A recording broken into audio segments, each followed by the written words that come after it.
Halo, assalamualaikum. Selamat datang di channel YouTube aku.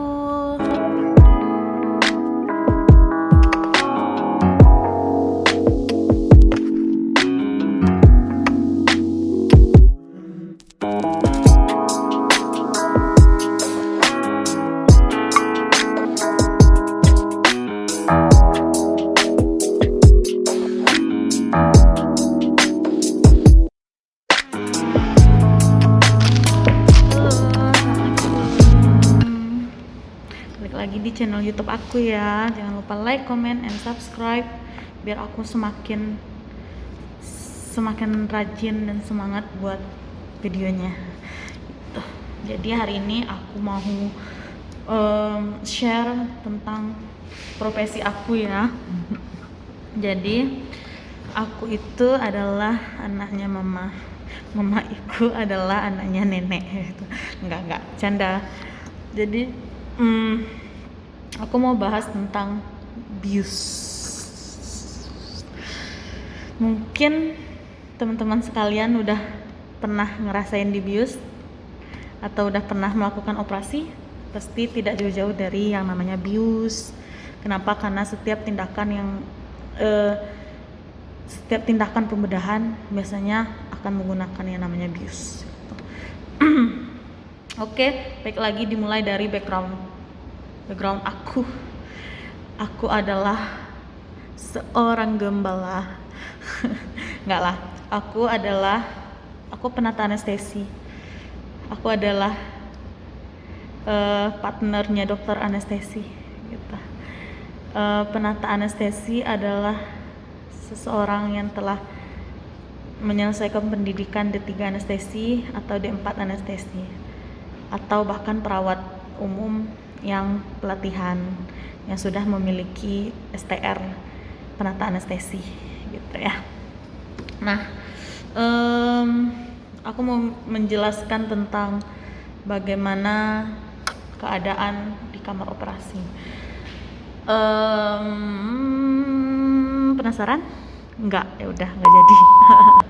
Oke, jadi aku tuh mau ngejelasin tentang prosedur operasi.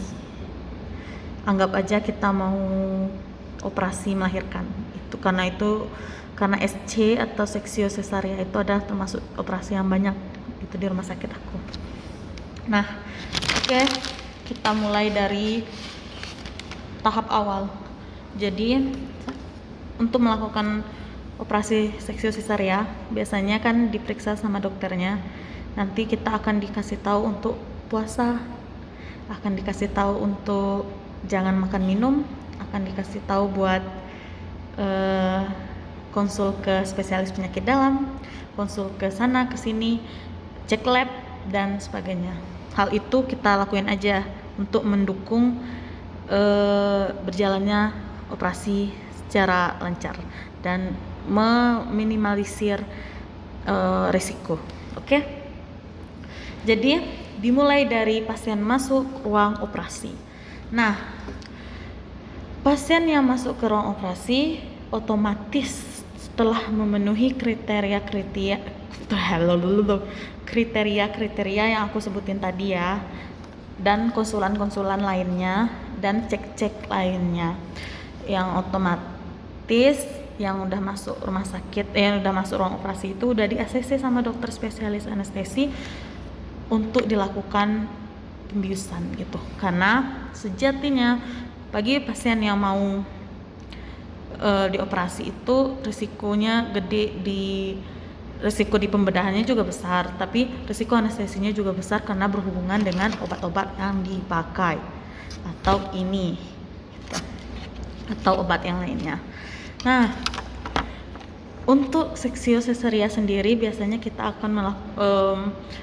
akan dilakukan pembiusan separo atau spinal anestesi atau bius tengah gitu.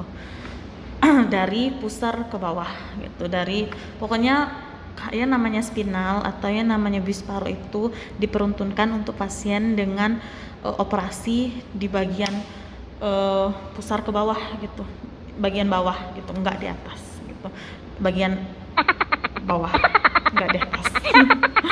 Jadi, nah berhubung SC akan dilakukan pembiusan separuh, jadi otomatis orang yang pertama kali menemui kalian selama kalian berada di ruang operasi adalah yang disebut dengan penata anestesi.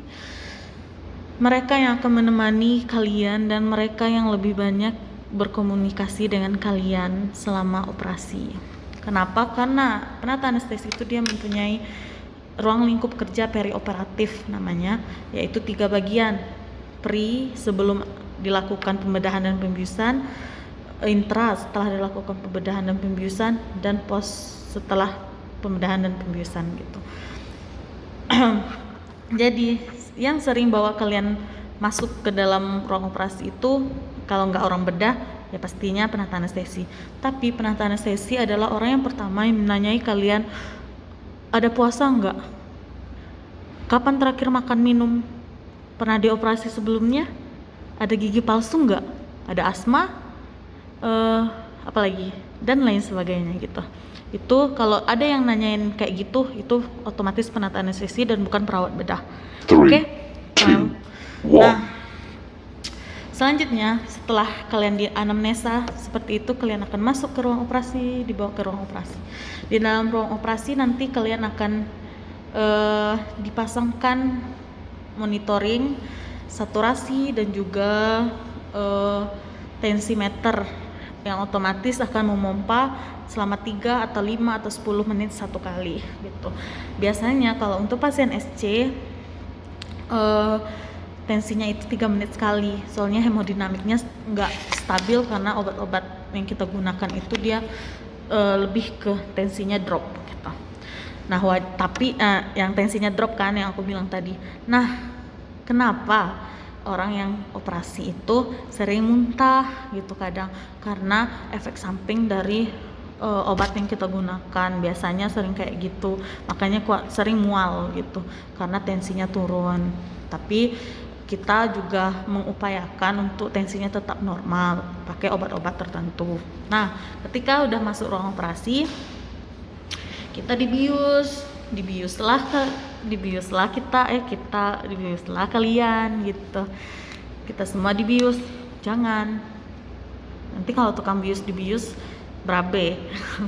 Jadi pasien dibius, setelah dibius pasien biasanya disuruh duduk, habis itu disuntik di bagian tulang belakangnya. Biasanya itu kalau untuk operasi SC itu di lumbal 3, 4, 5 dan sebagainya, tergantung spesialis anestesinya atau tergantung penata yang melakukan pembiusannya ya. Nah setelah itu efek pertama yang akan dirasakan adalah kaki terasa kesemutan. Setelah kaki terasa kesemutan, terasa hangat-hangat di kaki, dan lama-kelamaan kaki nggak bisa diangkat dan kaki terasa kebas. Setelah itu kan udah pasien ini udah ditidurin nih, udah berbaring seperti biasa, nggak duduk lagi habis disuntik. Setelah kaki terasa kebas, nanti kita cek lagi, kita cubit biasanya. Mohon maaf nih kalau misalnya ada yang biusnya belum jalan, kita cubit dan masih sakit, itu bukan berarti kita kayak semena-mena gitu sama pasien, enggak. Kita mau tes udah jalan nggak biusnya gitu. Nah kita cubit mulai dari atas, bawah, sebagainya, tergantung ininya ya, tergantung penatanya mau cubitnya di mana gitu. Tapi yang jelas di bagian bawah, di bagian pusar ke bawah gitu. Nah ketika semuanya selesai, udah nggak terasa sakit lagi di bagian-bagian tertentu, maka karena kita sadar, maka kita ditutup, dikasih tirai, tutup, sehingga bagi pasien-pasien yang takut lihat darah atau segala macamnya nggak kelihatan tuh proses operasinya. Jadi ntar tahu-tahu bayinya udah keluar aja gitu, gitu. Nah setelah itu biasanya yang sering terjadi efek dari obat-obat yang kita gunain itu adalah mual muntah, kadang juga sesak napas pasiennya, itu wajar karena efek obatnya. Nah paling penanganannya kita maksimalkan. Seperti jika pasien muntah, kita kasih obat mual muntahnya, kita lihat cairannya tercukupi apa enggak, terus kita monitoring lagi, kita kasih obat yang bantu tekanan darahnya tetap naik, kita kasih oksigen, segala macam gitu. Pokoknya untuk membuat kenyamanan pasien senyaman-nyamannya sampai operasi selesai. Nah, di sebagian rumah sakit ada beberapa dokter kandungannya yang memang pada saat mencuci di dalam perutnya itu setelah bayi keluar itu memang diobok-obok banget, dan kadang itu juga bisa menyebabkan mual muntah kepada pasien.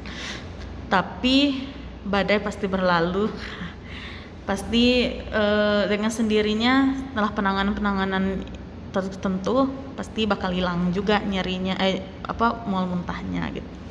Kalau sesak napas paling biasanya kita kasih obat obat penenangnya atau obat tidurnya kadang, dan dikasih tambahan oksigen. Nah, pada saat operasi udah selesai, semuanya udah dibersihin, yang mindahin teman-teman semua adalah penata anestesi juga. Dia pindahin, dia angkat kalian yang nggak bisa kakinya gerak itu. Jadi efek obat anestesi ini nih akan berlangsung sekitar 4-5 jam ke depan setelah operasi. Dan baru bisa kaki bisa digerakkan lagi. Nah, selama proses itu memang belum bisa diapa-apain kakinya, jadi tidur aja. Tipsnya supaya mempercepat atau supaya aman gitu, bagusnya tidurnya lebih tinggi kepala daripada kaki, terus lebih tinggi kepala daripada kaki. Terus jangan duduk dulu, itu lebih bagus karena bisa meminimalisir efek-efek terjadinya sesuatu setelah operasi karena efek obat bius gitu, efek penyuntikan juga. Nah, setelah itu kalian teman-teman semua pindah ke ruang RR namanya. RR itu adalah ruang recovery room, ruang pemulihan. Nah, di sana itu ruang pemulihan itu namanya pasca operasi. Jadi udah selesai operasi, kita ditaruh di ruangan itu sampai dijemput sama berangkarmen atau untuk balik ke ruangan. Nah, kriteria untuk balik ke ruangan itu ada kriteria tertentunya. Kadang ada rumah sakit yang menerapkan bahwa pasien spinal harus kakinya udah gerak dulu baru pindah ke ruangan. Ada yang kalau tanda-tanda vitalnya udah stabil, hemodinamiknya udah stabil, udah boleh pindah segala macam. Itu ada kriterianya tersendiri. Nah, jika sudah boleh pindah, maka kalian teman-teman semua udah pindah ke ruangan dan nyeri operasi itu akan terasa setelah efek obat biusnya habis. Nah, ketika obat biusnya habis, otomatis kita teman-teman semua kesakitan kan? Adalah resep dari anestesi. Jadi memang dokter anestesi atau penata anestesi dia akan menuliskan resep untuk teman-teman semua jika terjadi mual muntah di ruangan pemulihan, di ruangan rawat, jika jadi sakit, semuanya itu udah dituliskan di status pasien. Jadi orang perawat di ruangan itu tinggal menjalankan aja. Jika pasien sakit dikasihnya ini, jika pasien mual dikasihnya ini, cairannya seperti ini, semuanya udah. Dan hemodinamik kalian atau tanda-tanda vital kalian akan akan dipantau selama 15 menit sekali 1 jam pertama. Setelah itu udah mulai stabil, udah mulai berkurang tuh diperhatikan gitu. Biasanya kan 15 menit sekali dicek tekanan darah berapa, saturasi berapa, nadinya berapa gitu. Tapi kalau udah lewat 1 jam itu berarti insya Allah udah bagus gitu, udah efek-efek obat biusnya udah mulai hilang. Nah, setelah selesai udah pindah ke ruangan, udah selesai, berarti semenjak pasien pindah keluar dari pintu ruang recovery room sampai ke ruangan itu udah penata anestesi udah selesai kerjanya gitu. Jadi tinggal dokter bedah yang ngasih resep, tinggal perawat bedah lagi yang kerja di ruangan bedah, di ruangan kebidanan segala macam gitu. Nah, paling 3 hari sekali, udah 3 hari kemudian jika tidak ada sesuatu yang fatal atau tidak ada sesuatu yang tidak ada sesuatu yang bagus semua gitu, udah boleh pulang gitu. Jangan lupa kontrol tapi supaya luka operasinya nggak infeksi. Nah paling itu aja sih aku share tentang tindakan atau proses selama di ruang operasi untuk persalinan seksio-sesaria ya, untuk SC. Nah untuk teman-teman yang masih pengen tahu lainnya boleh di komen di bawah ntar ya. Jangan lupa like, comment, and subscribe. Terima kasih semuanya. Assalamualaikum warahmatullahi wabarakatuh. Dadah.